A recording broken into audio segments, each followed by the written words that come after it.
Hello everyone, एक बार फिर से स्वागत है आपका वंस स्मार्ट क्लासेज जयपुर में। आज के हमारे इस शो का नाम है टॉक विद टॉपर्स। इस शो में हमने पहले भी आपको कई टॉपर से रूबरू करवाया है और आज के हमारे जो टॉपर हैं उनका नाम है CMA Shubham Bohra. CMA Shubham Bohra at present AU finance bank Mumbai branch में as a credit manager appointed हैं और बड़े ही हैंडसम पैकेज पे काम कर रहे हैं। तो सबसे पहले शुभम, आपका बहुत बहुत स्वागत है हमारे इस शो में। Thank you so much sir for giving me such opportunity कि मैं आपके साथ थोड़ा डिस्कस कर पाया। And welcome all the guys and जो भी ये देख रहे हैं उनको सबको thank you so much. Thank you, आपने टाइम निकाला उसके लिए बहुत बहुत धन्यवाद। अभी हम आपसे काफ़ी सारी बातें करेंगे, आपका गाइडेंस लेंगे। तो सबसे पहले शुभम, हम आपसे जानना चाहेंगे कि आपने अपनी जो प्रिपरेशन करी उसका एक क्या सिनेरियो रहा, क्योंकि बहुत से बच्चे ऐसे होते हैं जो इस चीज़ को लेके वरी होते हैं कि पढ़ाई कैसे की जाए, सीएमए कैसे बना जाए। तो आप ज़्यादा बेटर बता पाएंगे कि पढ़ाई करने का एक राइट वे क्या होगा। मुझे फर्स्ट ऑफ ऑल मुझे तो पहले बहुत अच्छी गाइडेंस पहले ही आपसे मिल गई थी, जैसे कि आपने बताया। Thank you. मुझे आपने यही बताया था कि सर ने कि फर्स्ट ऑफ ऑल अगर जो भी आप क्लासेस वगैरह कुछ भी अटेंड कर रहे हैं तो उसको घर पे जाके एनी हाउ एक बार रिवाइज करना ही है, चाहे रात को करो दिन में करो, एनी हाउ मतलब कहीं भी टाइम निकाल के आपको उस चीज को पढ़ना ही है। एक तो ये। एंड सेकेंड थिंग, अब जब आपकी सेल्फ स्टडी चालू हो जाती है कोचिंग वगैरह करने के बाद में, उस समय आपको क्या करना है कि जो भी फर्स्ट पेपर होता है ना उसके ऊपर जो भी आपने नोट्स, छोटे से नोट्स जैसे कोई फॉर्मूलेज वगैरह हैं तो फॉर्मूला वगैरह उस फर्स्ट पेज के ऊपर लिख लीजिए। और जो क्वेश्चंस बहुत इंपॉर्टेंट लगे हैं आपको कि हाँ ये क्वेश्चंस बहुत अच्छा है, इंपॉर्टेंट है, इसको एक बार और पढ़ना है एग्जाम के टाइम पे, तो उन क्वेश्चंस को भी आप फर्स्ट पेपर पे लिख लीजिए। जिससे क्या होगा, एग्जाम के टाइम में अपन को एक दिन मिलता है और एक दिन में अपन पूरी बुक नहीं पढ़ सकते हैं, बिल्कुल भी इट्स इम्पॉसिबल। तो वो जो फर्स्ट पेपर जो आपने लिखा है वो बहुत काम आएगा, जो मतलब मेरे भी बहुत काम आया है। मेरी सारी बुक्स के अंदर वो पूरा भरा हुआ है फर्स्ट पेपर। एंड दैट्स, ये मुझे गाइडलाइंस सर से ही मिली थी और आज मैं इस पोजीशन पे कहीं ना कहीं सर की वजह से भी हूँ। Thank you so much. ये तो बेटा आपकी मेहनत है, हमारा गाइडेंस तो हम तो सबके लिए ही रखते हैं, बट कुछ कर दिखाएं ये जज्बा आपका ही है जो आपने कर दिखाया है। चलिए थैंक यू सर। आगे बेटा ये बताइए, स्टडी मटेरियल को लेके बहुत बार हम भी देखते हैं कि हमारी क्लासेस में जो स्टूडेंट होते हैं हम उनको नोट्स प्रोवाइड करते हैं। बेसिकली हम कहते हैं कि मॉड्यूल सबसे ऊपर रखना है, अपने को मॉड्यूल ही पढ़ना है। फिर भी बच्चे के माइंड में कहीं ना कहीं होता है, कोई ना कोई कुछ बुक लेके आते हैं कि सर ये पढ़ें क्या। तो स्टडी मटेरियल को लेके आप क्या बताना चाहेंगे कि भाई स्टडी मटेरियल क्या प्रेफर करना चाहिए। इंस्टीट्यूट ने जो स्टडी मटेरियल दिया हुआ है वो सीएमए के हिसाब से इनफ है। अपन को उसके आगे पीछे इतना नहीं कि यार इस बुक से पढ़ें वो बुक पढ़ें, ऐसा कुछ भी नहीं है। जो इंस्टीट्यूट ने आपको मटेरियल दे रखा है इट्स इनफ फॉर एनी, मतलब आप सीएमए पूरा उससे क्लियर कर सकते हो, ऐसा कोई भी इशू नहीं आएगा उस स्टडी मटेरियल के लिए, वो इनफ है बस अपने लिए।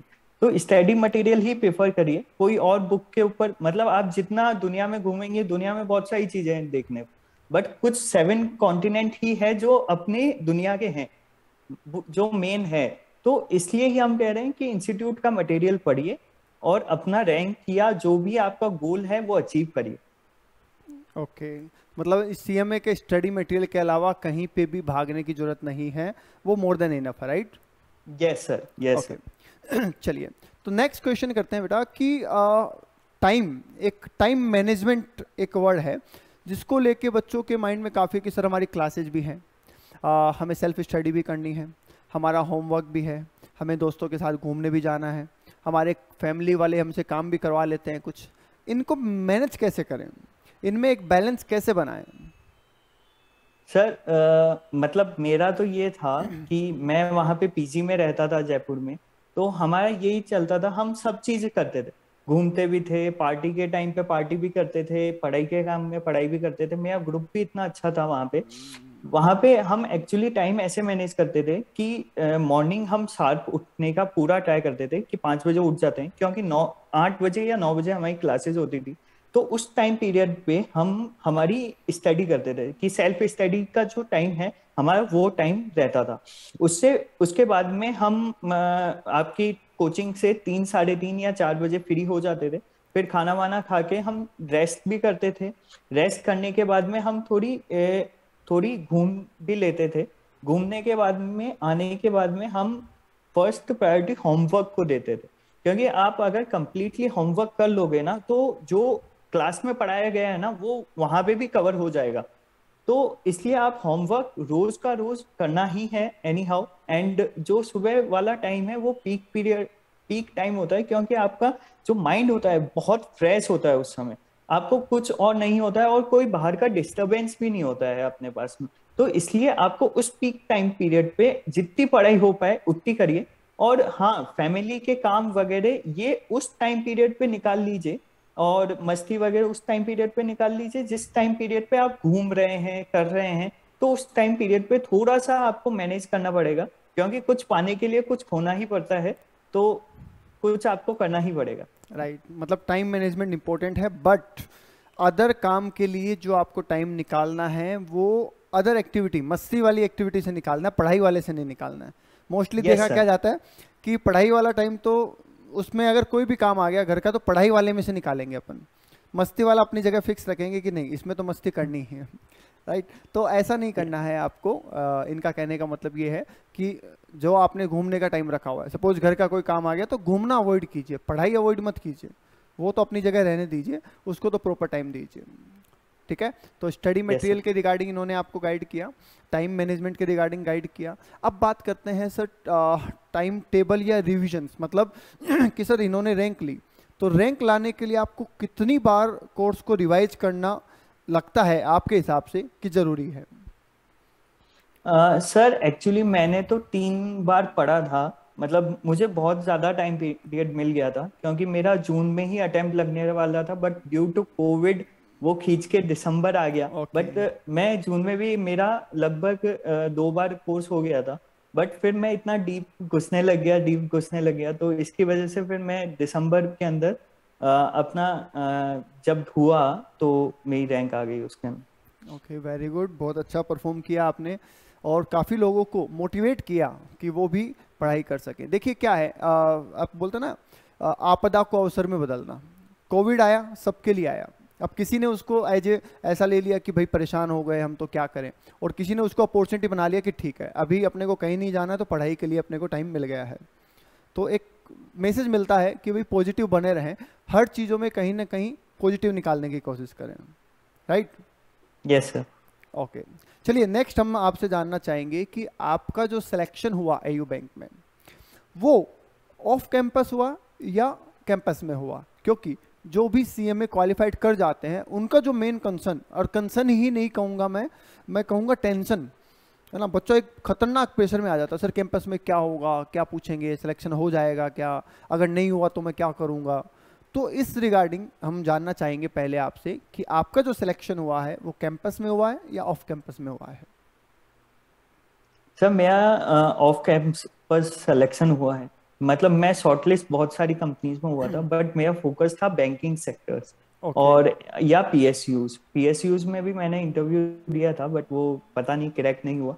बट मैंने फर्स्ट बैंक थी जिसके अंदर इंटरव्यू दिया था, AU small finance bank, and मैं वहाँ पे सेलेक्ट हो गया था डायरेक्टली। एंड ऐसा कुछ नहीं है कि अगर आपका ऑफ कैंपस में नहीं हुआ तो कहीं भी नहीं होगा, या अच्छे पैकेज पे नहीं होगा। मतलब मैं भी अच्छे पैकेज पे ही बैठा हूँ, अप्रोक्सली 10 लाख के अप्रोक्स बैठा हूँ मैं भी। Very good. ये नहीं है कि मतलब आपका कैंपस में नहीं हुआ तो कहीं और दुनिया खत्म हो गई है। मतलब दुनिया अभी भी है, एंड आपको बहुत सारी अपॉर्चुनिटीज हैं ऑफ कैंपस भी। मेरे बहुत सारे फ्रेंड्स भी हैं जो ऑफ कैंपस लगे हैं। एंड उस समय तो बूम आ गया था एक बार के लिए, तो हमारे एसेंसर ने भी बहुत अच्छे उस समय उठाए थे बच्चों को। एंड सब बस ये है कि बी कॉन्फिडेंट, एंड जब भी इंटरव्यू दो तो कॉन्फिडेंस से दो। आगे वाले को ये नहीं है कि उसको ही अपन को ही जॉब चाहिए, ये भी है उसको भी एक एम्प्लॉय चाहिए अपन से। तो राइट। इसकी वजह से आप कॉन्फिडेंट रहो एंड खुल के बोलो, जो भी आता है सब आता है आपको, जब भी आपने सीएमए फाइनल पास किया है, तो इसलिए बी कॉन्फिडेंट एंड देख हो जाएगा सब। Okay, very good. देखिए बहुत अच्छी बात इन्होंने कही है कि अगर आपका कैंपस में सिलेक्शन, देखो कैंपस में लिमिटेड कंपनी आती है, उनके पास लिमिटेड सीट्स होती हैं, तो ऐसा तो नहीं है कि वो सभी को सीट दे पाएंगे, ठीक है।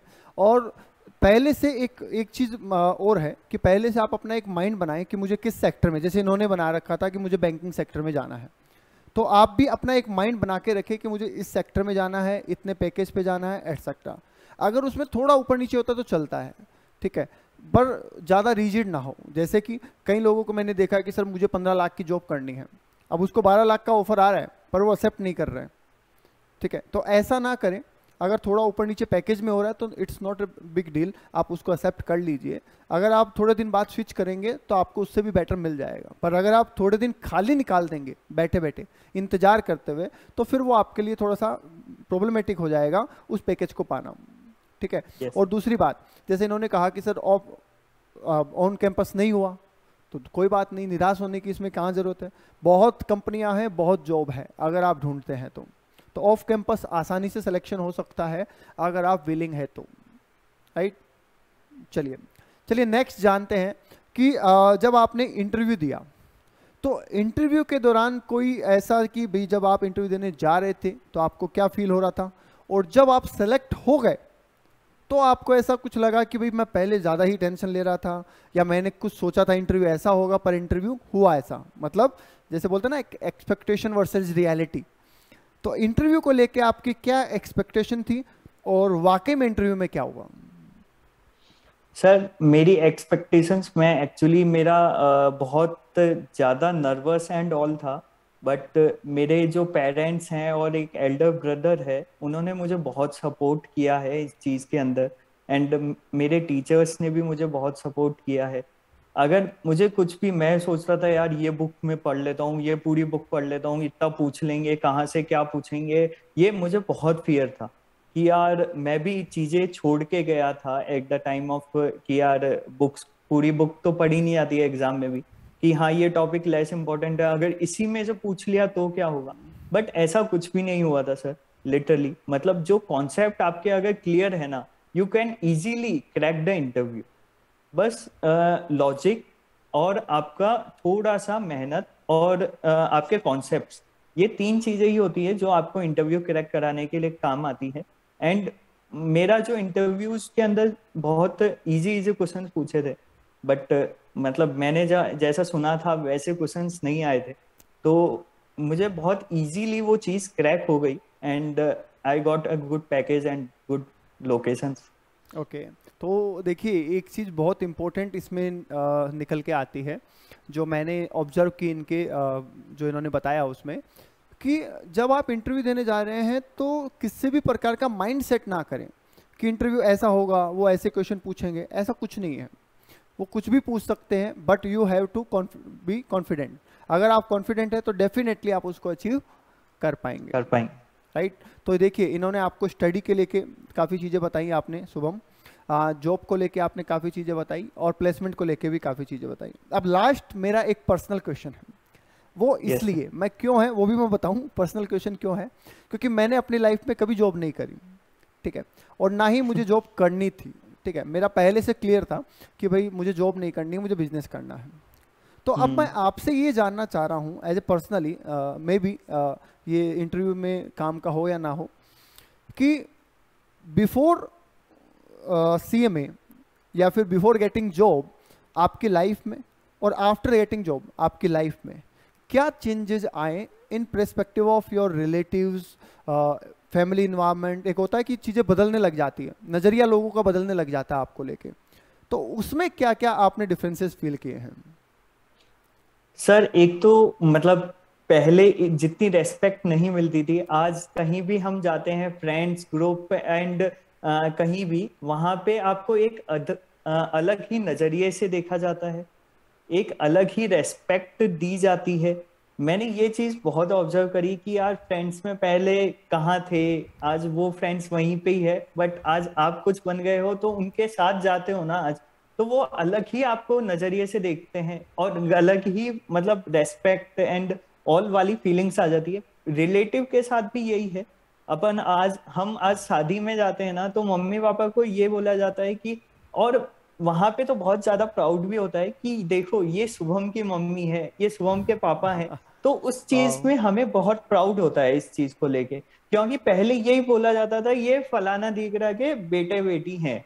बट आज जब उनको ये बोला जाता है ना कि एक रिप्रेजेंट किया जाता है कि हाँ ये शुभम की मम्मी है, तो उधर बहुत प्राउड होता है उन्हें भी और मुझे भी कि यार आज मैं कहीं ना कहीं कुछ बन गया हूँ, इसकी वजह से लोग इन मम्मी वगैरह को जान पा रहे हैं मेरे नाम की वजह से। एंड दैट्स मुझे बहुत अच्छा लगा ये जॉब के बाद ये चीज देख के। तो सर वेरी गुड, बहुत अच्छी बात है। देखिए ये होता है बिल्कुल, जब आपको रिकॉग्निशन मिलती है ना, देखिए पैसा हर जगह इंपॉर्टेंट नहीं होता, पैसा आप कई तरीकों से कमा सकते हैं, रिकॉग्निशन इंपॉर्टेंट होती है।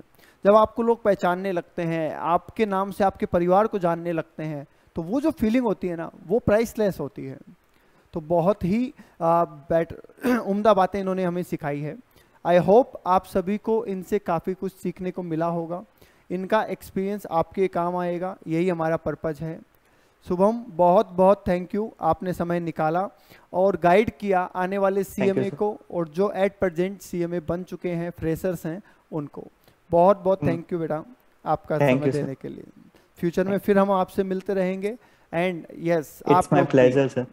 Thank you. और आप लोग भी अगर आपने हमारे चैनल को सब्सक्राइब नहीं किया है तो कर लीजिए, ताकि और भी टॉपर्स के साथ हम आपको रूबरू करवा सकें। Thank you.